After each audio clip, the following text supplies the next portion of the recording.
Hi everyone. Little impromptu live. Whoa, what's going on this morning? Hey. Oh, I am not feeling so pretty this morning, but that's okay. We can still do this even if we're not feeling. Oh my gosh, Anne.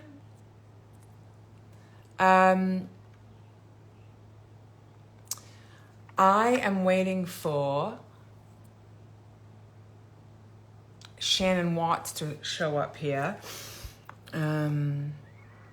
Because we're going to talk today about an article that Shannon wrote. Okay, here she is. Okay, how do I do this? Here we go.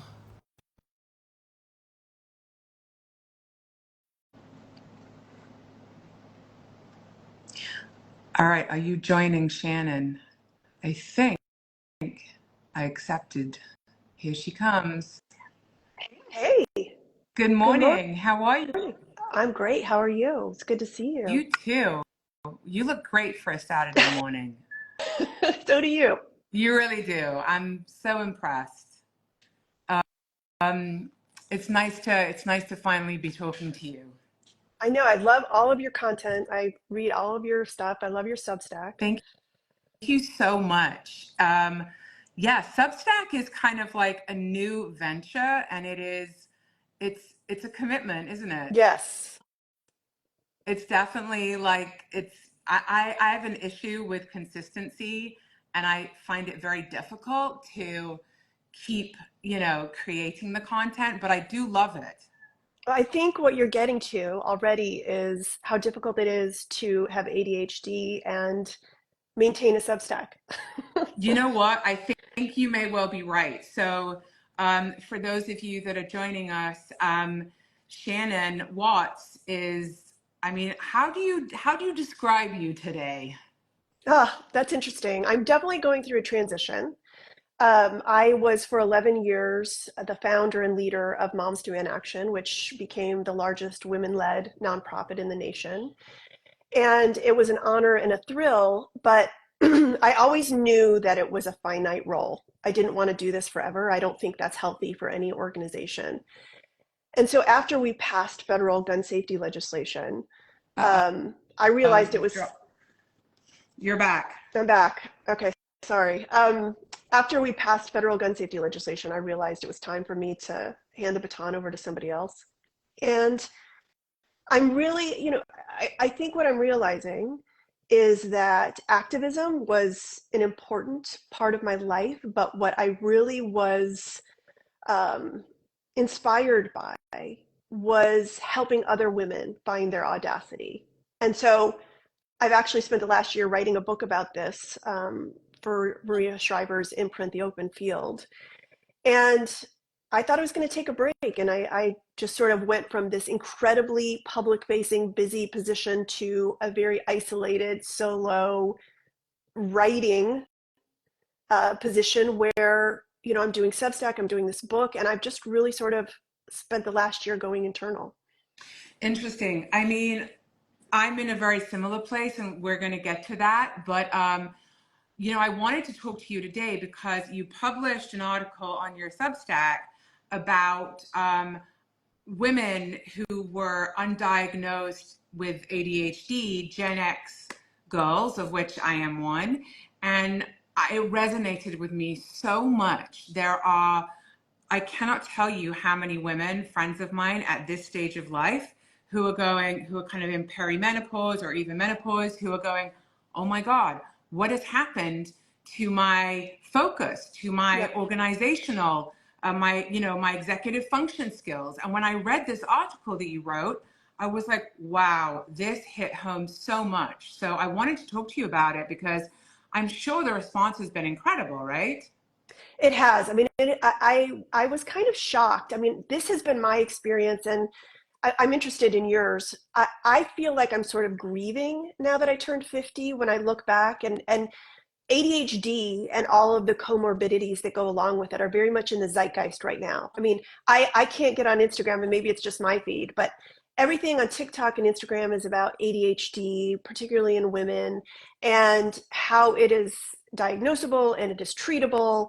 And also, it's sort of acceptable that there is more patience, more compassion, more tolerance for women who have ADHD, girls who have ADHD. My experience was, I was born in 1971, and I can't remember a time when I didn't have the symptoms of ADHD and then the comorbidities that go along with it, When you right? say that, what does that mean Yep. for people who So don't know? my doctor calls it the Holy Trinity.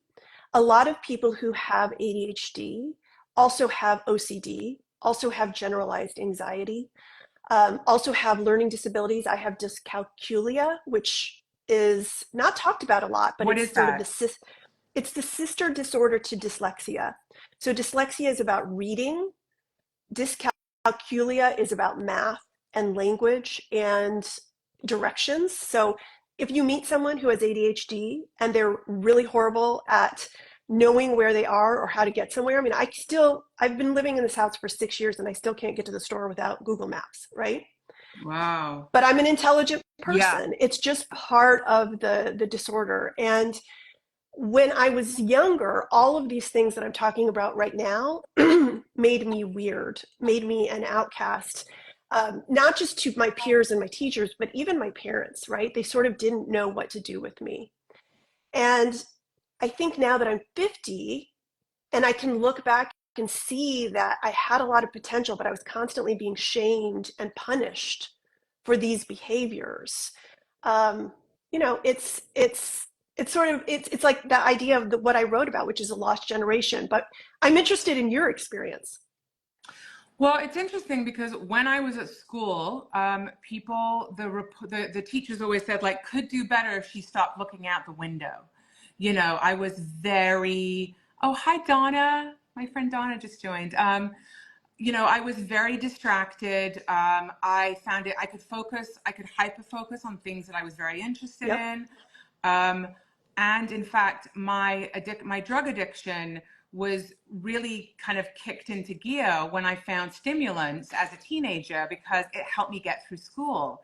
And so I would do a bunch of stimulants. I'm not using the exact name of the stimulants yep. here.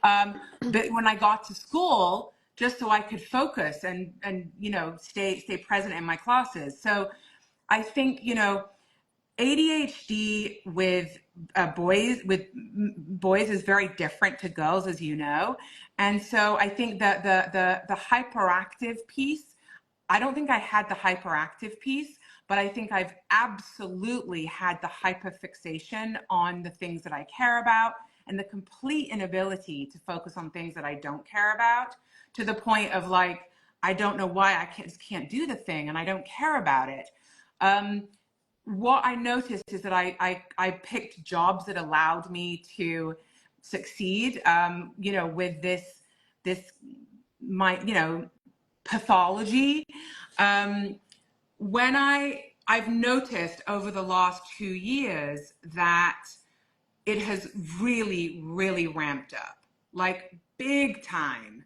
And a lot of women I know whose hormones are beginning to shift are also noticing that their executive function is decreasing, their ability to multitask. For those of us that have multitasked most of our lives, Yep. now, we're noticing, oh, wait, I can't do this anymore. And I think it's actually like our body is smart because it's really requiring us to slow down. But I'm finding it really challenging because, I mean, you and I were texting and like, I was like, I completely forgot that I hadn't got back to you, and I have to just be honest and say, I'm sorry. Like my memory is like, I'm really struggling with Yep. focus and retaining information. And I honestly have not had this since I was a teenager, quite like this. And I I don't had really know what to do about no, it. I had the same experience. So I went through menopause at 49. So 3 years, 4 years ago now. And I immediately, as soon as those hormones dropped off the cliff, so did my memory, my retention, all the executive function, everything you're talking about. And I have overcompensated for my ADHD. I was never treated. I was diagnosed at 14, which was pretty rare in the 80s, Yeah, very much but so. my parents refused to let me take stimulants because there was still very much a stigma around it. And so I barely made it through high school. I barely made it through college. But when my brain started to solidify at around 25, I figured out how to overcompensate, right, for all of these things. And then when I went through menopause, it all came back again. Um, I am very much a proselytizer for hormone replacement therapy because when we talk about our parents' generation, like our moms were all robbed of the access to these hormones because there was this faulty study that came out that stopped everyone from taking them. Yeah. For me, having access to estrogen, progesterone, and testosterone has been a game changer. I'm still not back to where I was before the going through menopause, but it has helped for sure. Well, it's interesting you talk about stimulants and the stigma attached to them. When we were growing up, but actually, there for anyone that does take stimulants, there are so many side effects, Yes. and it is very, very difficult to find something that is actually effective, that is worth managing those side effects. And there are so many. I'm a very holistic person. Yep. But I also believe in Western medicine when you can't find something that is holistic that works. And I know that it's very difficult for people to find things that can actually help them. So I'm curious. So you think that the hormone replacement really helped with your memory? I do. So I did try Adderall at age 53, and it was not good for me. I really felt high. I did not feel more focused. I just felt sort of out of it. Wired. Uh, Wired, and also you talked about hyperfocus, which I have too. I mean, it's the only way as a full-time volunteer for 11 years I could work on gun violence prevention, right? Like that Yeah, was my yeah. hyperfocus. You've put that super skill Yes. to work in a beneficial way. And that's the thing that I just want to add for anybody who does think they have this or know that they have this, finding ways to Yes. make it work for you. And like I said, I found a career that allowed me to do it, and you did too. Yep. It's like you cannot be hyper focused on an issue for that many years and do what is No. required without having that almost. I don't know how I people would do totally it. agree with you. I actually think it's sort of that is, it's kind of corny, but it is a superpower. I don't think there are many people who could do what I did for 11 years um, without having this hyper focus. But the Adderall for me, like I'm hyper focused enough. And so I tried it. And I kept going down to smaller doses, and even the very smallest dose did not work. But what has helped for me, at least, is the hormone replacement therapy. I definitely noticed that with estrogen in my body and with testosterone, I'm sharper. It's just sort of replacing what I didn't have. And then the progesterone, I was really struggling with sleeping at night, and that has helped so much. Mm, interesting. So you said you've been working on a book and you've been interviewing women, and this is where this article that you wrote in Substack sort of was informed by interviewing women. Can you speak a little bit about were you surprised to find out that so many women had had this experience of not being diagnosed with this, and then as they went into perimenopause, it really becoming evident that this was an issue for them? Yeah, I think what surprised me first was that, I've interviewed over, I would say, 50 women at this point from all walks of life, right? Like well-known celebrities to women, who are volunteers with Moms to Man Action or in other fields. And so many of them attribute their success as adults to ADHD. And because they're my age, many of them were either not diagnosed or not treated.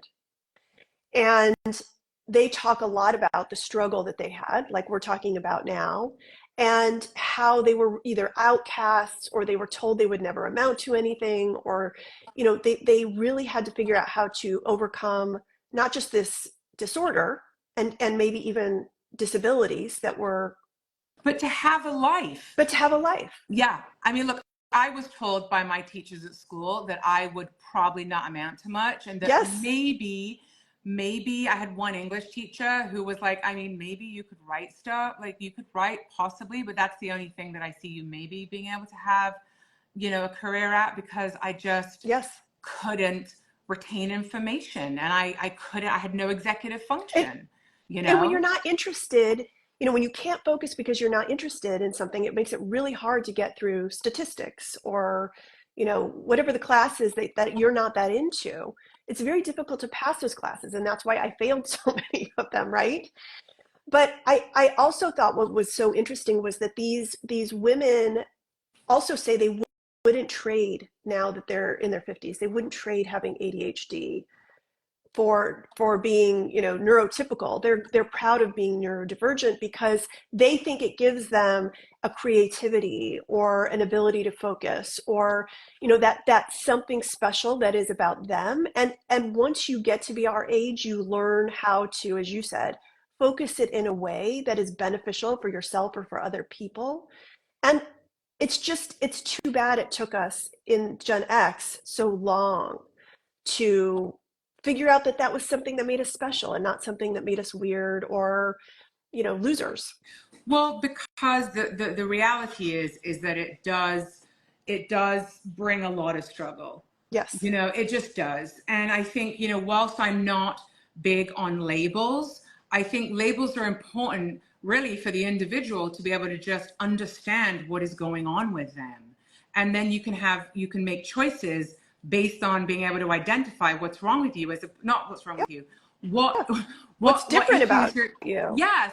And that for that reason, I think it is really important to have a diagnosis. And then at least you don't feel like, what the hell is wrong with me? Did you get You a know? diagnosis? Did you go get a No, formal one? I never got a diagnosis until, in my 40s, where I was like, and that's because I had a child that was So that's what I diagnosed.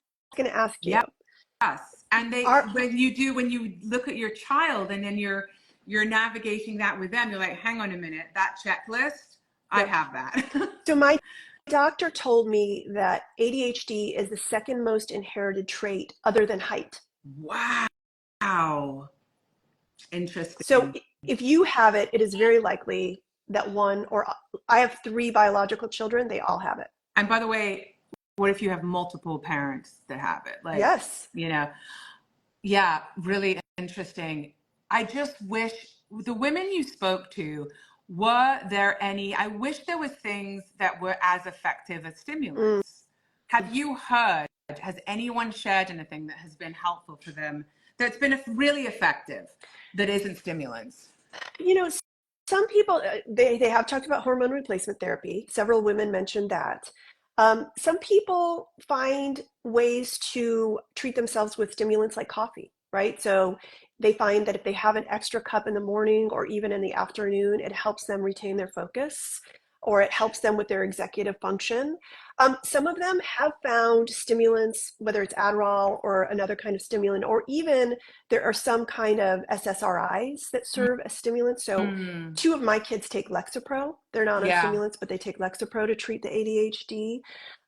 Some of them have found a way to be like me, so hyper organized to compensate for it. Like I have very specific systems, right? I'm not going to get Tell to the end of the day and me go to about your bed. system. I want to know what your systems Okay. are. So like I try to do everything as it comes in because I know if I wait on anything that I'm asked to do or any task that I have, it won't get done. So I don't go to bed without having my inbox be empty. Like I've Wow. just picked up these little quirks along the way that I hold myself accountable to. And I'm not saying, I'm certainly buying into this idea of multitasking and living in this like fast-paced capitalistic society, but that's how I've survived it because that's what we do live in, right?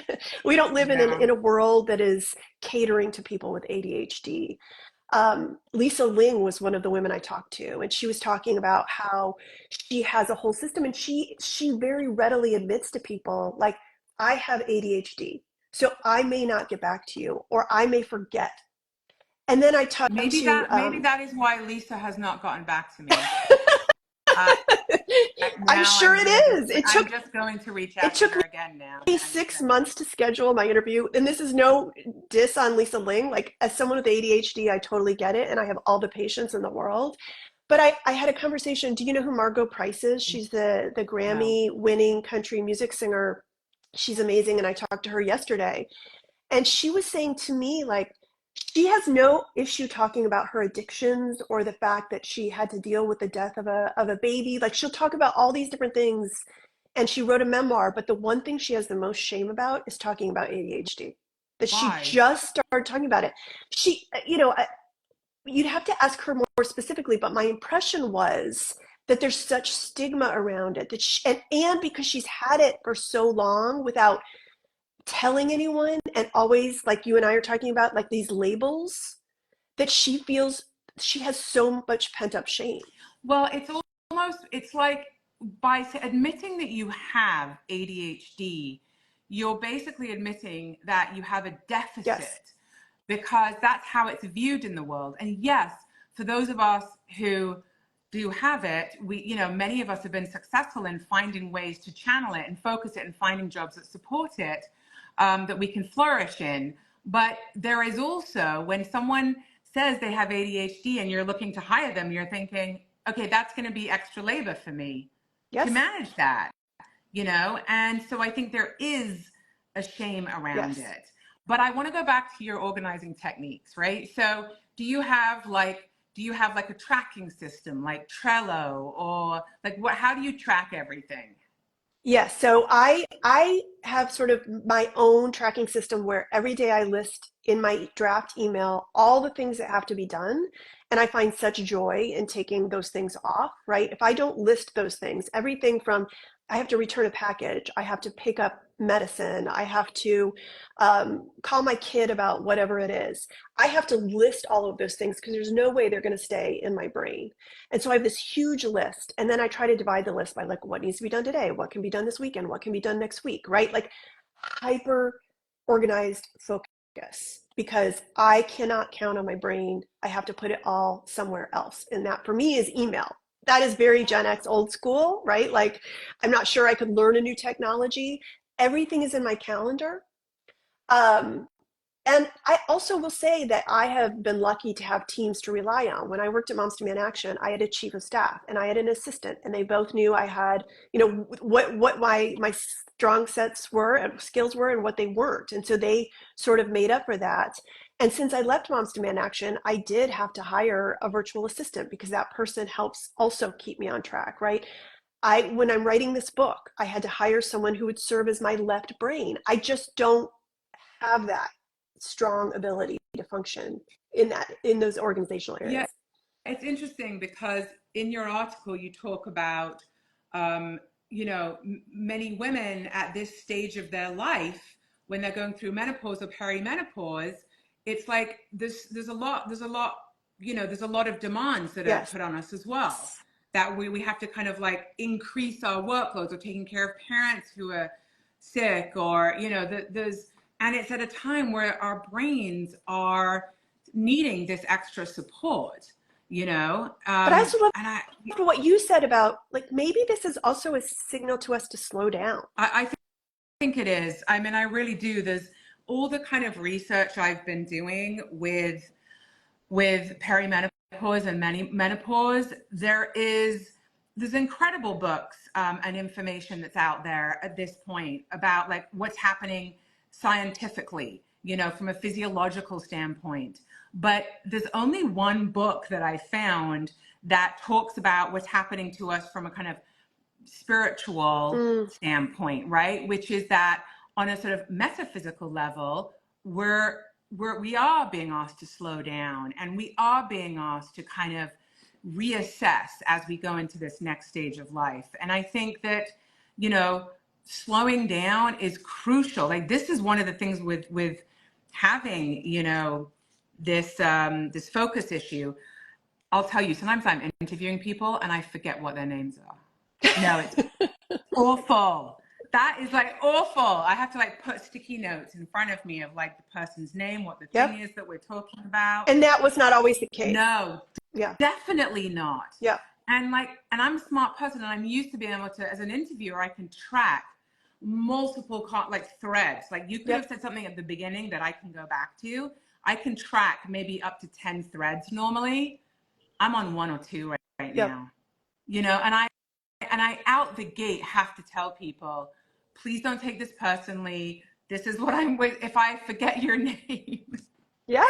like, I feel embarrassed, you know, I feel like I feel embarrassed because I'm a smart woman, you I know, feel and like we I'm need little pins. I have ADHD and I am menopausal. like, you know how politicians, you know, the Secret Yes. Service, they have the little pin when you're traveling with a politician, they do advance, they do all of that. They have that pin that identifies them as being with like security for the Yes. politician. We need this. I totally This is, agree because you then know, people would be like more forgiving. Shannon, let's add this to our I lists. love it.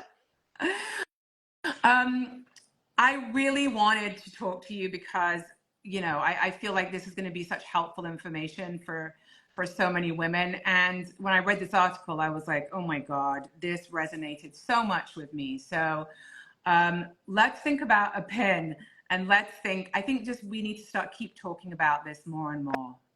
I agree. I agree. And you have a Substack.